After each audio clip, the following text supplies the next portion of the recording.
this was about car financing. And it kind of highlights for me this common misconception that when a bank finances a car, it is suddenly now responsible for the relationship between the consumer and the dealership, which is, really not true.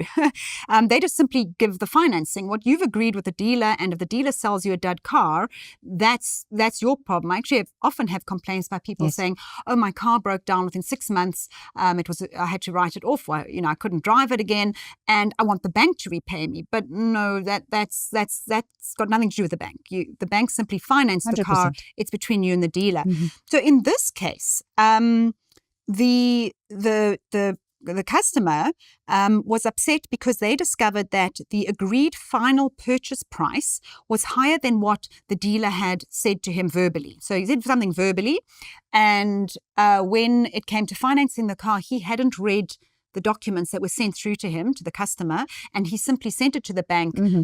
Now, the bank didn't know about the conversation that he'd had with the dealer, so the bank got a document with an amount, paid it out, and the consumer realized a while later that it was more than he thought it was.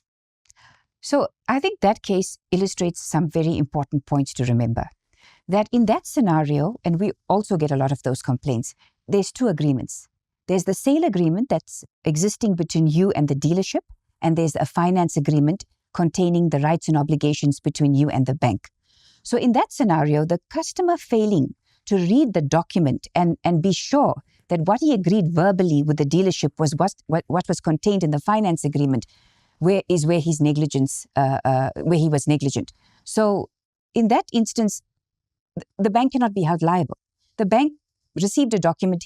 The bank didn't have privy to the discussions you had in concluding the sale agreement and approved the finance. So I think it brings to light the importance of reading and understanding a document. We as consumers have to take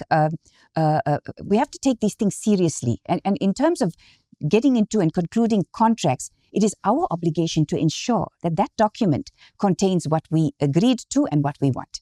And I think that's it. We've spoken about rights, but this is responsibility. Yes. We can't just hand out all our responsibility onto everybody else. Absolutely. If you are signing, if you put your signature to something, read it. And if there's something in there that you don't understand, find out what it is.